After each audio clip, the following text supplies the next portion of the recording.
다윗이 본격적으로 사울에게서 도피하는 그러한 여정이 시작되었습니다. 어제 말씀은 사울을 떠나서 사무엘이 있는 라마로다 도망간 그러한 말씀이었습니다. 라마나요. 선지자들이 아마 모여있던 그라마 선지자의 학교라고 생각이 되어지는데 그곳에 그 다윗이 도망갔습니다. 근데 그곳에 도망가서 하나님이 참 은혜를 베풀어 주시죠. 다윗의 그러한 어떠한 지금까지의 그러한 사울과의 그런 관계를 보게 되면 골리앗을 이기고 참 좋았었는데 사울이 그것에 대해서 시기하는 마음이 들고 그 중간에 두 번씩이나 다윗을 죽이려고 창을 던지려고 하였습니다. 정말 이 창을 던지려고 하였다라는 것이 그냥 뭐 말씀에서 읽으니까 그렇지만 정말 창을 직접 들고 뭐 집이 넓어봤자 저희 교회 요 안에 요 정도 한 공간 되지 않을까요? 창을 던져가 분명히 잡을 수 있는 것입니다. 그 창을 가지고 두 번씩이나 막 이렇게 던지는 그러한 모습을 한번 상상해 보십시오. 이게 진짜 그걸 피하기가 쉬울까? 아마 그 창이 날아오는 모습을 보면서 다윗이 물론 빨랐기 때문에 피하였지만 그 장면을 상상하게 되면 다윗은 정말 몸소리가 칠 것입니다. 정말 굉장히 두려울 것이에요. 창을 직접 사울에게서 받았던 그 다윗이 그러니까 사무엘에게 도망갔습니다. 도망가서 사울이 세 번씩이나 전령을 보내서 죽이려고 했는데 그런데 사울이 성공하지 못합니다. 왜 그렇습니까? 여호와 영이 임하였기 때문입니다. 심지어는 사울까지 와서 다윗을 죽이고자 하였으나 여호와 영이 그 사울에게도 임함으로 죽이지 못하였습니다. 근데 우리가 여기서 분명히 볼 것이 무엇이냐 하면 다윗이 분명히 보통 사람 같으면 죽어야 되는 상황입니다. 창을 두 번씩이나 던졌으면 사울이 보통 사람이겠습니까? 벌써 전쟁을 오랜 시간 동안 몇십 년 동안 전쟁을 했던 그런 사람이기 때문에 백발백중의 그러한 사람인데 그 창을 피하고 또 이렇게 그 다윗이 있는 그러한 라마나요새 전령들을 몇 번씩이나 가고 심지어 사울까지 와서 죽이려고 했는데 다윗이 죽지 않았던 이유는 무엇일까요? 딱 한 가지입니다. 하나님이 다윗을 지키셨기 때문입니다. 그 앞에서는 사울이 다윗을 더욱더 두려워했다라고 말씀하지만 그러나 사실 다윗도 굉장히 두렵습니다. 우리가 말씀을 보면 다윗이 두려워했다는 그런 말씀이 지금까지 나오지 않습니다. 그런데 다윗이 두렵지 않았느냐? 전 굉장히 두려웠을 거라고 생각을 합니다. 오늘 말씀에서 뭘 보게 되면 다윗이 정말로 두려워하고 있구나라는 것을 우리가 이 말씀을 통하여서 묻어나는 것을 볼 수 있습니다. 오늘 한번 말씀을 한번 보세요.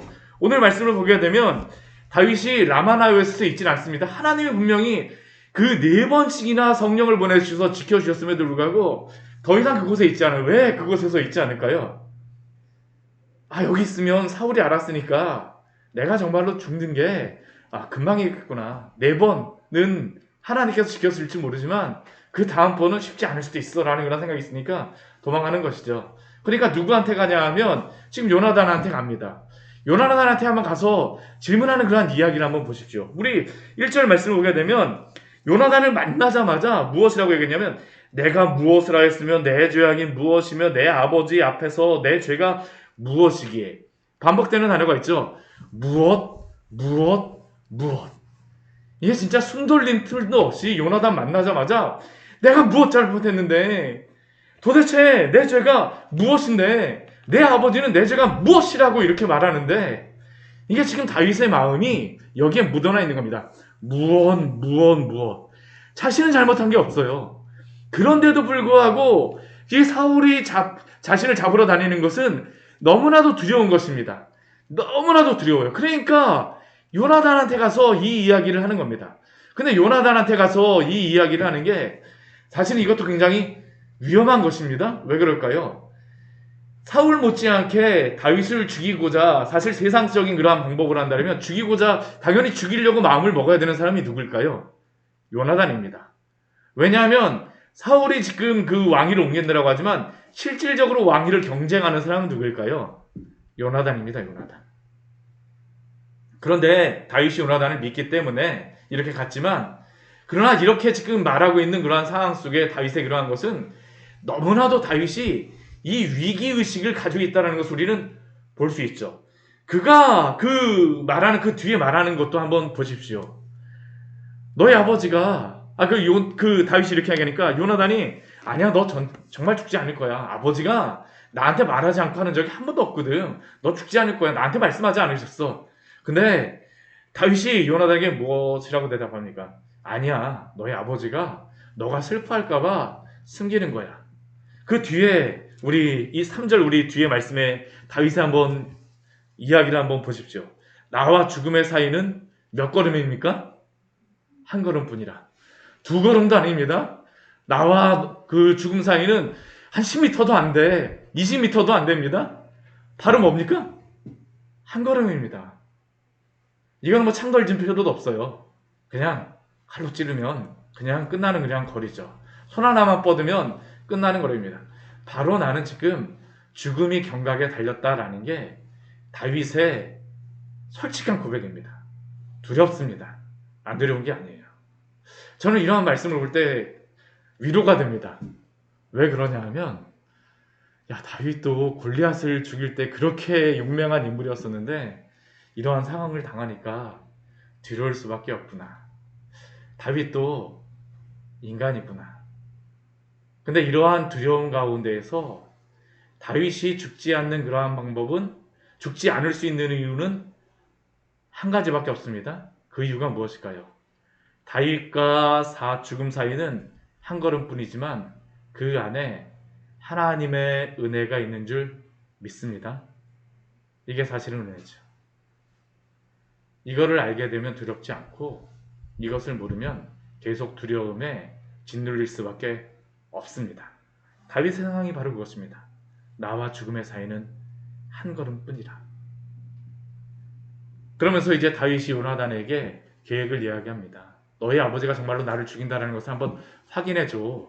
그 확인하는 방법이 그 초하루에 내가 그 가족의 모임이라고 베들람에 간다라고 이야기했을 때 너희 아버지가 어떻게 하나 한번 어디 한번 보고 알려달라고 이야기하는 겁니다. 사실은 이것은 요나단에게 이렇게 부탁한다라고 하는 것은 참 이게 요나단의 입장에서는 괜히 할 필요도 없는 그러한 일을 부탁하는 것이죠. 요나단에게 민폐 크게 끼치는 겁니다. 그런데도 불구하고 다윗이 가서 요나단에게 이것을 부탁을 합니다. 요나단이 그거 그렇지 않아 하고서 그냥 넘어가면 어떻게 될까요? 그냥 그 초하루에 그냥 가야 되거나 아니면 그냥 도망가거나 그랬죠. 근데 오늘 보게 되면 이 하나님께서 은혜를 주시는 게 있어요. 요나단이 다윗의 말을 듣습니다. 다윗이 그 뒤에 말씀을 보게 되면 그 8절 말씀을 보게 되면 다윗이 요나단에게 이야기하죠. 내 종에게 인자하게 행하라. 만약 이것이 너가 확인해봐서 아니라 그러면 그냥 내가 죄악이 있다라고 생각하고 차라리 너가 나를 죽여달라고 요나단에게 부탁을 합니다. 요나단에게 부탁해요. 그러자 요나단이 이 다윗과 그 다음에 나오는 말씀은 이제 맹세를 맺는 장면입니다. 맹약을 맺는다라고 이야기하죠. 언약을 맺는다라고 말합니다. 들에 나와서 그 맹약을 맺죠. 그 약속을 맺고 나서 가장 마지막에 이것이 정말로 사울이 죽이려고 하는 것과 죽이지 않으려고 하는 것을 알려주는 방법을 화살을 3발을 쏘는 겁니다. 화살을 3발을 쏘갖고 에셀바이 곁에 다윗이 있을 때 화살을 3발을 쏘갖고 이쪽에 있으니 가져오라 라고 그 종에게 요나단이 이야기하게 되면 너는 그냥 돌아와도 된다. 근데 만약 그 화살이 내 앞쪽에 있다라고 하게 되면 너는 그냥 내 길을 가라. 사실은 이 이야기를 들어준 이 다윗의 그러한 요청을 요나단이 들어주고 어떻게 그것을 확인하는 방법까지 알려준 것입니다. 참 하나님께서 다윗을 지켜주셨다는 것을 알 수 있죠. 그런데 하나님이 이 요나단을 통하여서 지켜주신다는 것을 알 수 있는 게 무엇이냐 하면 오늘 말씀을 보게 되면 이 언약을 맺는 그 내용이 굉장히 중요합니다. 요나단과 다윗이 언약을 맺을 때에 어떻게 맺는지 한번 어디 한번 보십시오. 요나단이 이 언약 그 맹세물을 이야기하는데 13절 이후의 말씀에 보게 되면 그가 그 맹약을 맺는 그러한 내용을 이야기하는데 요나단이 다윗에게 이렇게 합니다. 만약 내가 너한테 이것을 알려주지 않게 되면 나 요나단에게 벌을 내리시고 또 내리시기를 원한다라고 이야기를 하죠. 그 다음에 요나단이 다윗에게 그 말하는 게 여호와께서 내 아버지와 함께 하신 것 같이 너와 함께 하시기를 원한다라고 약속합니다. 하나님께서 내 아버지, 이 기름 부음 받은 자이기 때문입니다. 사울은. 그러면 다윗에게도 여호와께서 함께 하시기를 원한다라고 하는 것은 요나단이 다윗을 무엇으로 인정하는 겁니까? 기름 부음 받은 자로 동일하게 인정한다라는 것이죠. 그런데 그 우리 14절 말씀을 보면 그가 그 요나단이 다윗에게 한 가지 부탁을 합니다. 우리 14절과 15절 말씀 보게 되면 우리 같이 한번 읽어보도록 할까요? 너는 내가 사는 날 동안에 여호와의 인자하심을 내게 베풀어서 나를 죽지 않게 할 뿐 아니라 여호와께서 너 다윗의 대적들을 지면에서 다 끊어버리신 때에도 너는 내 인자함을 내 집에서 영원히 끊어버리지 말라 하고, 여기에 보게 되면 요나단이 다윗에게 무엇을 베풀어 달라고 이야기하냐면 인자하심을 내게 베풀어 달라고 이야기합니다. 한번 잘 생각해 보십시오. 지금 인자를 베풀어야 될 사람은 다윗입니까? 요나단입니까? 요나단이 다윗에게 인자를 베풀어야 됩니다. 우리 분명히 8절 말씀에서 다윗이 요나단에게 내 종에게 인자하게 행하라, 이 헤세드입니다. 헤세드를 나에게 행하여 달라고 다윗이 분명히 부탁하였음에도 불구하고 이 언약을 맺는 그러한 언약 결의문에는 반대의 그러한 내용을 요나단이 말하고 있습니다.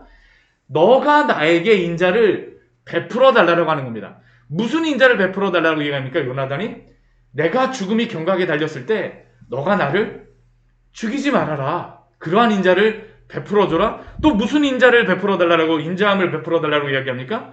너 다윗의 대적들이 지면에서 다 하나님께서 끊어버리신 때에도 이 다윗의 대적 안에는 누구도 들어가 있을까요? 사울도 들어가 있는 겁니다.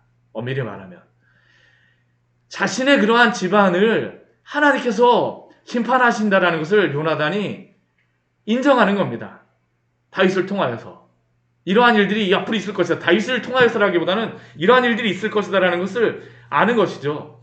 그러한 속에서 다윗에게 무엇이라고 요청을 합니까? 내 인자함을 나에게 베풀었을 뿐만 아니라 내 집에서도 영원히 끊어버리지 말라라고 요나단이 다윗에게 요청을 하죠. 그래서 실제로 이 다윗의 인자함을 받는 그러한 사람이 있습니다. 바로 요나단의 아들이었던 무비보셋이었죠. 무비보셋. 이게 우리가 이 말씀을 잘 생각해 보아야 됩니다. 왜 하나님이 이러한 이야기를 다윗으로 하여금 듣게 하셨을까? 다윗은 지금 굉장히 불안한 상황입니다. 내가 내일 당장 어떻게 될까? 나와 죽음 사이는 한 걸음뿐이구나. 그런데 다윗과 죽음 사이가 한 걸음이 아니라는 것을 보는 또 다른 사람이 있었습니다. 그 사람이 누구입니까? 요나단이라는 것이죠. 그리고 그것을 다윗에게 알게 하여 주세요. 다윗은 지금 두려워하고 무서워하지만 하나님께서 요나단을 통하여서 내가 너와 함께 있다라는 것을 알려주시고 보여주시는 것입니다. 이게 바로 다윗의 도망과 도피 가운데에서도 하나님이 베풀어 오시는 그 은혜와 인자하심이죠. 우리도 때로는 여러 가지 고난과 환난을 당할 때도 있습니다. 그러나 그때마다 우리에게 필요한 것이 무엇일까요? 하나님의 인자하심이 오늘도 필요한 줄 믿습니다. 고난을 넘어갈 수 있는 하나님의 그 은혜와 인자하심, 우리에게 필요한 것은 무엇일까요? 하나님이 오늘도 다윗을 지키신 것과 같이 당신의 그러한 백성들을 오늘도 지키시리라는 그러한 믿음입니다. 누가 다윗보다 더 두렵겠습니까? 그런데 하나님께서 이 순간 가운데에서 하나님이 인도해 주세요. 그리고 오늘 이 말씀을 통하여서 내가 너를 지키고 보호하겠다라는 그러한 말씀을 다윗의 이 이야기를 통해서 우리에게도 말씀하여 주시는 것입니다. 우리가 두렵지 않는 방법은 무엇일까요? 오늘도 하나님을 붙잡는 것인 줄 믿습니다. 사망과 생명 사이가 한 걸음뿐이라 할지라도 그 사이에 하나님이 계시면, 주의 인자하심이 있으면, 주의 은혜가 있으면 그곳에서 안전할 수 있는 줄 믿습니다. 이게 바로 여호와가 우리의 반석이시오, 산성이시오, 지키시는 그러한 분이 되어신다라는 다윗의 고백입니다. 다윗이 이러한 것들을 통해서 하나님이 어떻게 지키시는가라는 것들을 보게 되어지는 것입니다. 그리고 오늘 다윗과 그 요나단이 언약을 맺습니다. 우리 그 15절, 16절 말씀을 보게 되면 이 언약을 맺는다라고 하는 단어가 사실은 세 번이 나오고 있습니다. 이 왜 세 번이 나올까요? 언약을 맺는다라고 하는 이 단어는 제가 그 성찬할 때에도 말씀드리지만 자르다, 끊다라는 그러한 단어가 있습니다. 그러한 의미로서 이 언약을 맺다라는 그러한 단어가 사용이 되어져요. 근데 15절 말씀을 보게 되면 어떠한 단어들이 있습니까? 너 다윗의 대적들을 지면에 다 끊어버리실 때에도 내 집에서 영원히 끊어버리지 말라. 요나단이 다윗의 집과 언약하기를 여호와께서 다윗의 대적을 치실지어다. 하나님이 이 요나단과의 언약을 통하여서 하나님이 다윗을 지키시겠다라는 그 언약과 약속을 주시는 것입니다. 성도의 힘은, 성도의 능력은 하나님 의지하는 것입니다. 그리고 오늘도 우리를 지키신다라는 이 언약, 우리에게도 언약이 있습니다. 누구를 통하여서 이 언약이 맺어졌을까요? 예수 그리스도를 통하여서 맺어진 것입니다. 우리를 위하여 죽으신 예수 그리스도, 나를 구원하신 예수 그리스도를 통하여서 우리에게 이 놀라운 은혜를 베풀어 오심을 기억하십시오. 연약할 때에도, 죄인 되었을 때에도, 원수 되었을 때에도 하나님께서는 예수 그리스도의 그 죽으심을 통하여 당신이 우리를 지키시고 보호하시겠다라는 그 약속을 오늘도 베풀어 오심을 믿으시며 이 믿음 가운데 평안하시기를 축원드립니다. 같이 기도하도록 하겠습니다. 하나님 아버지, 오늘 다윗이